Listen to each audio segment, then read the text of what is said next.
You want to know how to reach a state where anger no longer dominates your reactions, where another person can attempt to disturb your peace and yet your internal world remains completely undisturbed. Most people are taught that anger is natural, inevitable, even healthy. Society repeats the same tired advice: count slowly to 10, breathe deeply, step away for a moment. These methods treat anger as if it were a harmless storm that must simply pass. But beneath that comforting narrative lies a harsher truth. Anger, in its uncontrolled form, is not an expression of strength. It is a biological surrender. Each time you explode in rage, you are not asserting control, you are handing it away. You are allowing another person to reach into your nervous system and manipulate it like a remote device. Your heart rate spikes, your voice tightens, your judgment collapses, and suddenly you are no longer acting with intention but with reflex. The hidden structure behind anger reveals something unsettling. Rage does not begin with the insult itself. It begins with the fragile architecture of ego that lives inside every human mind. When someone criticizes you, mocks you, or questions your value, the immediate emotional surge you feel is not justice rising within you. It is your ego panicking. The ego constructs a delicate projection of identity, an image of who you believe you are and how you believe others should see you. When that image is threatened, the mind launches a defensive response. Anger becomes the shield protecting a narrative that might not be as stable as you think. Observe the mechanics of an insult carefully. The insult itself is not a weapon. It is merely an invitation. It is an offer to descend into emotional conflict. The person delivering it is testing whether you are willing to abandon your composure and meet them on unstable ground. The moment you react emotionally, you have accepted the invitation. You have stepped down from clarity into chaos. History repeatedly shows that the most powerful individuals understood this dynamic. Leaders who commanded enormous authority often demonstrated an almost eerie calm when confronted with disrespect or hostility. They recognized that emotional reactions rarely strengthen authority, they weaken it. When someone rages, shouts, or lashes out in anger, the audience witnessing the moment instinctively shifts their perception. The loudest voice may dominate the noise of the moment, but the quiet observer often holds the deeper power. Modern neuroscience explains why this happens. When a person is triggered by insult or provocation, a structure deep within the brain called the amygdala activates the ancient survival system. This process, often described by psychologists as an emotional hijacking, floods the body with stress hormones such as cortisol and adrenaline. These chemicals prepare the body for immediate combat or escape. The heart accelerates. The breath becomes shallow. Vision narrows.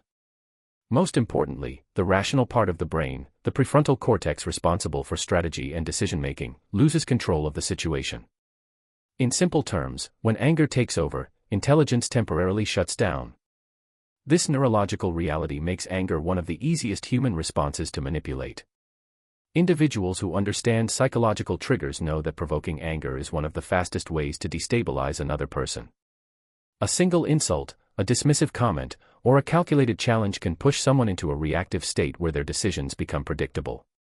Once a person becomes predictable, they become controllable. This is why many confrontations are not spontaneous emotional outbursts but calculated tests. The person provoking you is not necessarily seeking truth or resolution. They are searching for leverage. They want to see whether you will react. They want to discover the exact pressure point where your composure collapses. And when that pressure point is discovered, your behavior becomes easy to forecast. You raise your voice. You argue. You defend yourself. You escalate the conflict. In doing so, you unknowingly follow the script written by the person who provoked you. Consider how dangerous that makes anger. Every time you lose control, you are temporarily working for the person who triggered you.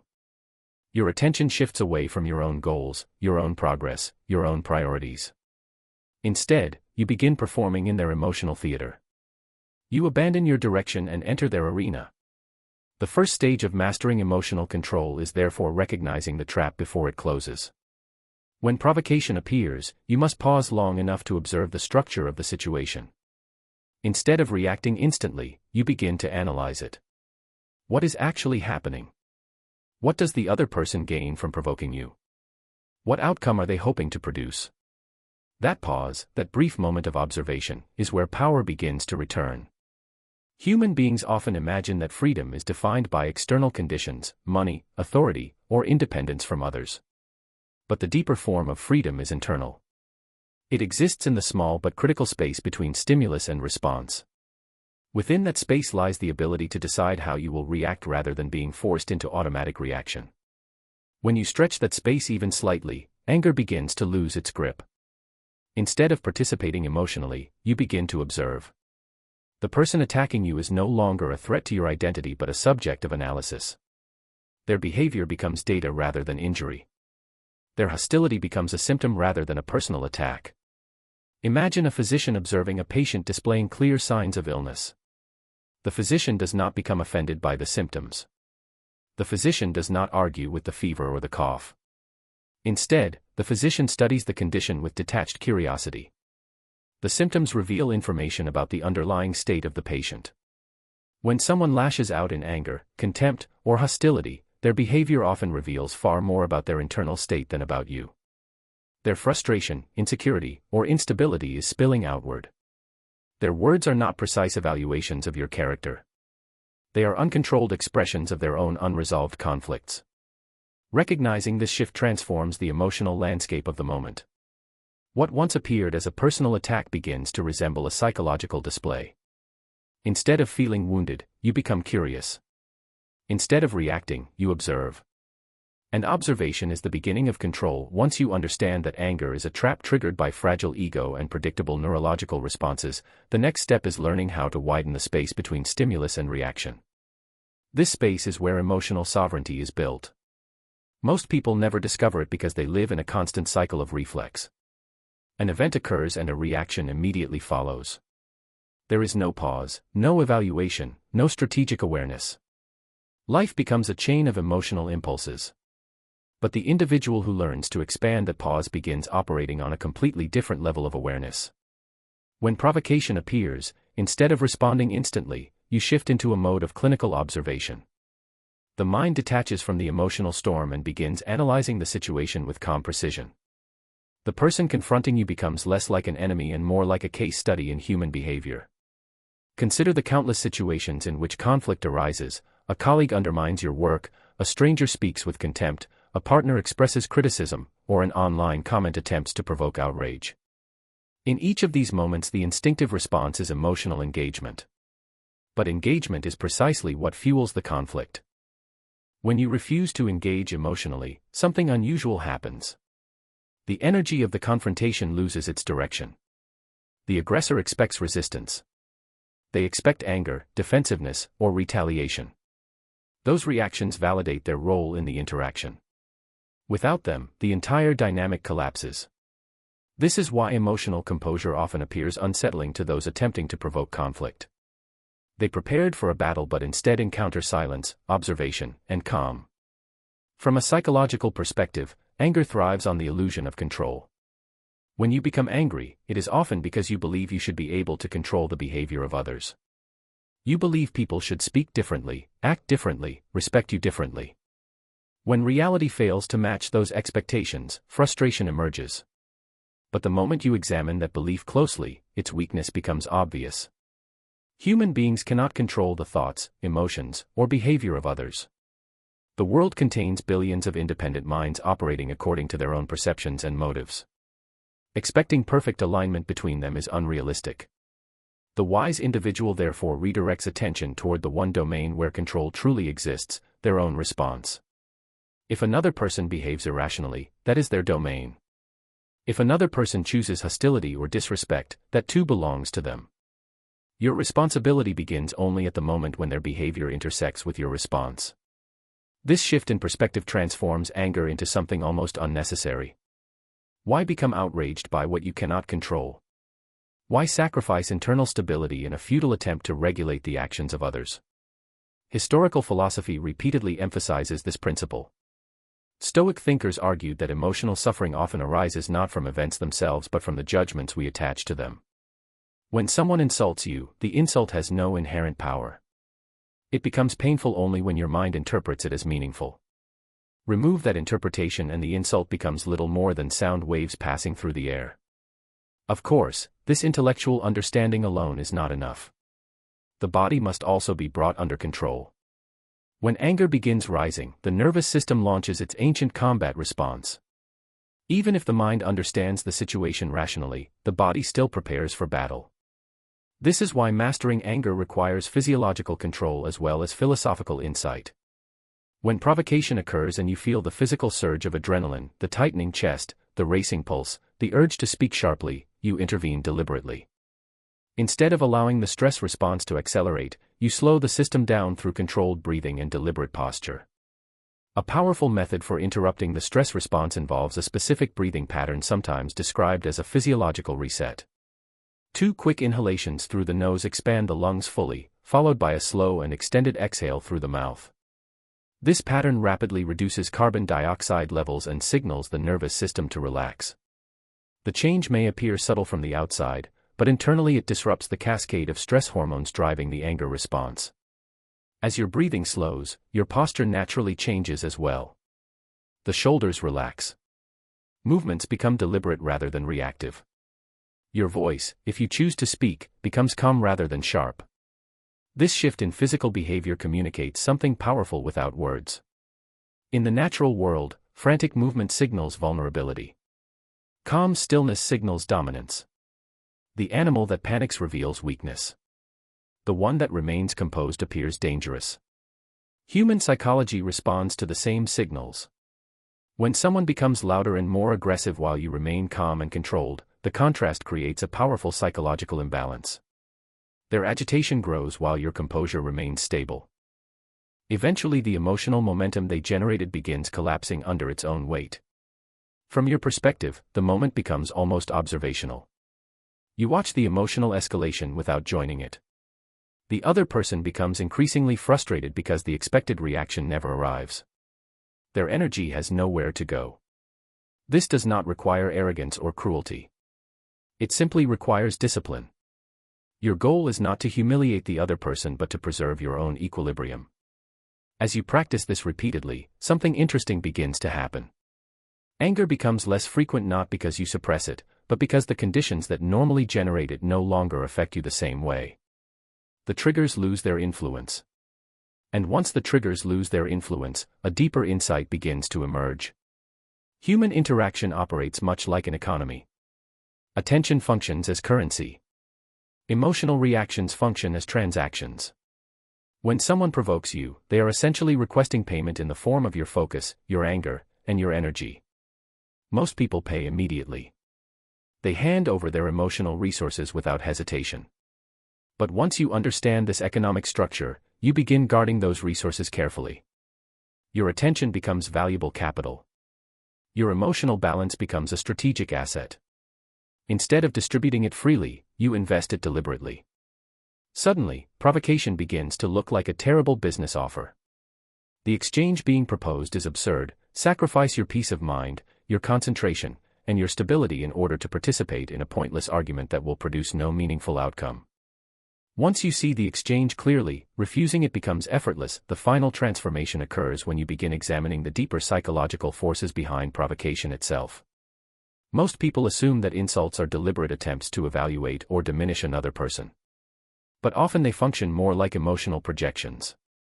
Within psychology there exists a concept describing how individuals transfer unwanted aspects of their own internal experience onto others. When someone feels deep insecurity, shame, or inadequacy, those emotions become difficult to tolerate internally. The mind seeks relief by projecting them outward. This projection frequently appears as criticism or hostility directed at others. The person delivering the insult believes they are attacking you, but in reality they are expressing fragments of their own internal conflict. Their frustration becomes your supposed flaw. Their insecurity becomes your alleged weakness. Understanding this mechanism changes how you interpret aggressive behavior. Instead of perceiving insults as accurate judgments about you, you begin recognizing them as reflections of the speaker's internal world. The attack is not information about you. It is information about them. Once this perspective settles into your awareness, anger becomes difficult to sustain. You cannot remain furious at someone whose behavior clearly reveals deeper struggles. Their aggression appears less threatening and more symptomatic. The response that naturally replaces anger is not empathy in the emotional sense, but a form of detached recognition. You acknowledge that the person is acting from a place of instability, frustration, or internal conflict. Their words are simply the visible expression of that condition. This understanding prevents the psychological transfer from completing itself. When someone attempts to push their emotional turmoil onto you, your refusal to react blocks the process. Their frustration remains with them rather than spreading to you. But situations occasionally arise where silence alone does not end the confrontation. Sometimes the other person insists on engagement. They demand a response, pressing the issue further in hopes of triggering defensiveness. In those moments, a surprisingly effective strategy involves what might be described as asymmetrical agreement. Most arguments operate on predictable patterns. One person accuses, the other denies. The accuser then presents more criticism while the defender offers justification. Back and forth the exchange continues, each side reinforcing the conflict. Asymmetrical agreement disrupts this entire structure. Instead of denying the accusation, you calmly acknowledge it, sometimes even amplifying it slightly. The unexpected acceptance removes the conflict's momentum. The person expecting resistance suddenly finds their argument floating without opposition. For example, if someone accuses you of being overly focused on your own goals, the instinctive reaction might be to defend yourself. But a composed response acknowledging that your priorities are indeed focused on long-term progress instantly dissolves the accusation's emotional charge. The criticism loses its power because it no longer creates conflict. By owning the trait being criticized, you remove its ability to shame you. The attacker expected emotional vulnerability and instead encounters calm acceptance. Their strategy collapses. This approach requires genuine self-awareness. You must be comfortable enough with your own imperfections that criticism cannot destabilize you. When you openly acknowledge your flaws or priorities without embarrassment, others lose their leverage over you. The deeper reason this works lies in the final transformation, the gradual dissolution of ego. The ego constantly demands validation. It wants approval, admiration, and recognition from others. Every insult therefore appears as a direct threat to its existence. The ego fights desperately to protect itself. But the more you rely on ego for identity, the more vulnerable you become. Each opinion from the outside world becomes a potential attack. Freedom emerges only when the ego's dominance begins fading. You recognize that your identity does not depend on external validation. Praise and criticism become equally irrelevant to your core sense of self. At that stage, insults lose their emotional weight entirely. They become nothing more than brief disturbances in the surrounding environment, sounds produced by another human mind passing through the air. Viewed objectively, an insult is simply a series of vibrations created by vocal cords, traveling across space, and reaching your ears. The emotional meaning attached to those vibrations exists only within interpretation. Once interpretation changes, the emotional impact disappears. This realization leads to a powerful shift in perspective. You begin evaluating the source of criticism before allowing it any influence. Does the person offering judgment possess insight, wisdom, or a life you respect? If not, their opinion holds no meaningful authority. Why accept evaluation from individuals who have not mastered their own lives?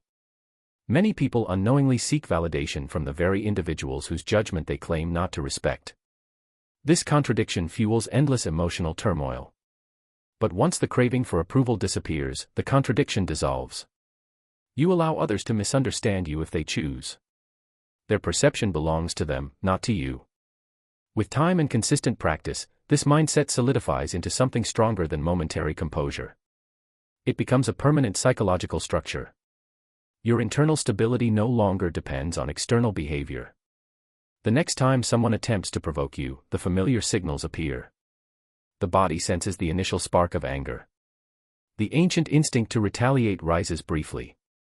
But instead of reacting automatically, you pause. Your breathing slows deliberately. Your mind shifts into observation. The person confronting you becomes an object of curiosity rather than an enemy. Their frustration, their tone, their gestures, all of it becomes information rather than threat. You recognize the emotional momentum they are attempting to generate, and you step aside from it. Their words pass through the moment without anchoring inside you. In that stillness, something profound becomes clear. True power is not displayed through loud retaliation or emotional dominance.